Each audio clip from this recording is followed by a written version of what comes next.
Mesopotamia, wilayah antara Sungai Tigris dan Efrat, telah lama digembar-gemborkan sebagai tempat lahirnya peradaban. Dalam catatan sejarah Mesopotamia kuno, sekitar tahun 6000 sebelum Masehi masyarakat yang dulunya nomaden mulai menetap, bertani dan memelihara hewan. Hal ini memunculkan pemukiman yang akhirnya berkembang menjadi kota kecil, kota besar hingga kerajaan. Peradaban ini meninggalkan warisan yang sangat besar. Namun, warisan sejarah Mesopotamia kuno yang paling signifikan bukanlah sebuah kerajaan melainkan dampaknya yang besar terhadap perkembangan pendidikan, pembelajaran dan keilmuan. Mesopotamia Selatan dihuni oleh bangsa Sumeria, wilayah tengah adalah rumah bagi bangsa Akkadia dan Babilonia dan bangsa Asyur muncul di utara. Penemuan penulisan dalam sejarah Mesopotamia kuno. Penemuan bahasa tulis paling awal terjadi di Mesopotamia, tepatnya di Sumeria, sekitar tahun 3400 sebelum Masehi. Meskipun penulisannya dimulai dari piktograf sederhana pada lempengan tanah liat, tulisan ini dengan cepat berkembang menjadi bahasa yang sekarang kita sebut sebagai tulisan paku. Meskipun goresan dan tanda berbentuk baji ini awalnya hanya sekedar alat akuntansi, namun mereka berkembang untuk memungkinkan penulisan dan pencatatan segala sesuatu yang dapat dibayangkan. Dengan ditemukannya sistem tulisan paku, bangsa Sumeria dan peradaban Mesopotamia berikutnya mulai mencatat segala sesuatu yang mereka bisa. Mulai dari catatan bisnis, inventaris, perintah istana, himne keagamaan, puisi, dan cerita. Raja dan pendeta menyadari nilai dan perlunya mendidik para juru tulis, individu terpelajar yang bisa membaca dan menulis, mulai dari penyalin, pustakawan, hingga guru. Akibatnya, Mesopotamia mengembangkan sistem pendidikan formal. Terkenal karena keberagaman dan ketelitiannya, pelatihan ini sebagian besar merupakan pelatihan praktis dan bertujuan untuk membentuk para ahli Taurat dan pendeta, namun secara keseluruhan, pelatihan ini mewakili sesuatu yang jauh lebih besar. Mereka tidak tahu bahwa hal ini melambangkan berkembangnya landasan pencarian intelektual dan pendidikan bagi dunia. Sekolah di era Mesopotamia kuno. Di seluruh Mesopotamia, kuil-kuil mendirikan sekolah formal untuk mendidik anak laki-laki menjadi juru tulis dan pendeta. Awalnya, sekolah-sekolah juru tulis ini hanya terkait dengan kuil-kuil, namun lambat laun, seiring dengan perluasan dan pertumbuhan institusi tersebut di masyarakat, sekolah-sekolah sekuler mengambil alih. Para juru tulis mapan mendirikan sekolah mereka sendiri untuk mengajar menulis dan membaca, dengan mengenakan biaya sekolah yang tinggi. Namun sayangnya, hal ini hanya menciptakan situasi di mana hanya keluarga kaya dan berkuasa yang mampu mendaftarkan anak-anak mereka ke sekolah tersebut.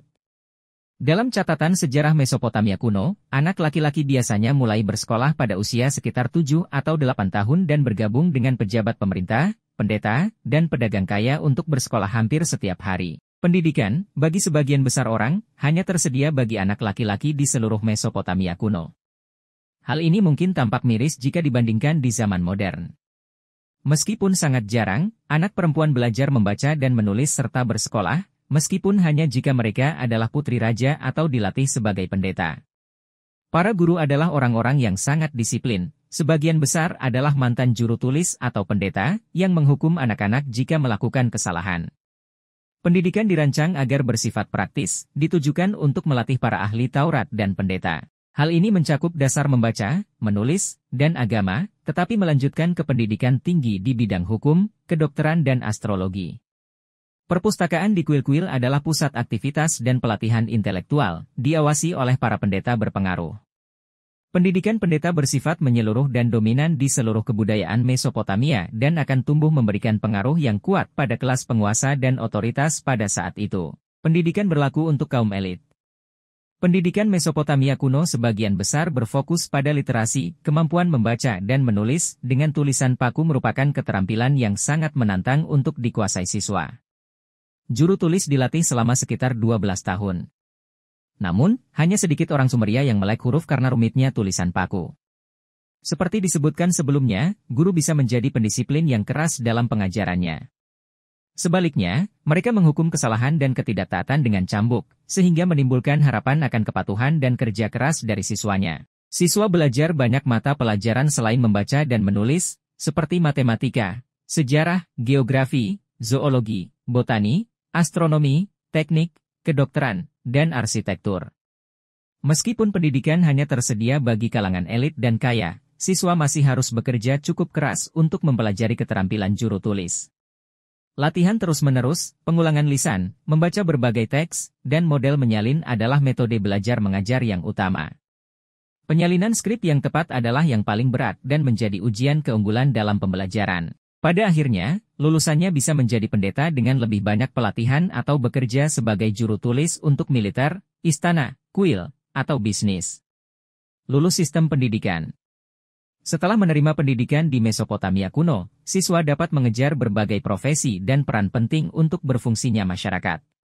Salah satu jalur karir yang jelas namun menonjol adalah sebagai juru tulis, seperti kebanyakan guru mereka. Hal ini melibatkan pencatatan dan pengelolaan catatan tertulis untuk bisnis, kuil, dan pemerintah. Juru tulis sangat penting untuk semua kebutuhan yang berkaitan dengan cara kerja pemerintahan dan perekonomian. Menyimpan catatan transaksi dan hukum yang akurat sangat penting untuk menjaga stabilitas ekonomi dan politik. Banyak siswa juga melanjutkan studi mereka untuk bergabung dengan imamat. Sepanjang sejarah Mesopotamia kuno, kelas pendeta mendominasi dan, hampir pada dasarnya, menguasai masyarakat. Selain para raja dalam struktur kekuasaan Mesopotamia, para pendeta mengawasi hampir semua aspek kehidupan masyarakat, konstruksi, ibadah, urusan ekonomi, dan bahkan konflik atau perang. Lulus dari sekolah juru tulis untuk bergabung dengan imamat berarti kehidupan yang penuh kekuasaan dan kekayaan bagi banyak orang. Profesi umum lainnya di Mesopotamia, seperti birokrat juga bergantung pada pendidikan mereka, karena banyak dari mereka diharuskan melek huruf sampai tingkat tertentu. Perempuan juga memiliki peluang dalam masyarakat Mesopotamia setelah mereka mengenyam pendidikan. Bagi mereka yang cukup beruntung mendapatkan pendidikan, banyak yang menjadi pendeta. Warisan pendidikan Mesopotamia kuno. Profesi dan peran ini memainkan peran penting dalam perkembangan masyarakat Mesopotamia. Akibatnya, pendidikan dan pelatihan profesional sangat dihargai di sana. Mereka yang terdidik dan terampil dalam berbagai profesi memegang posisi penting yang berpengaruh dan dihormati.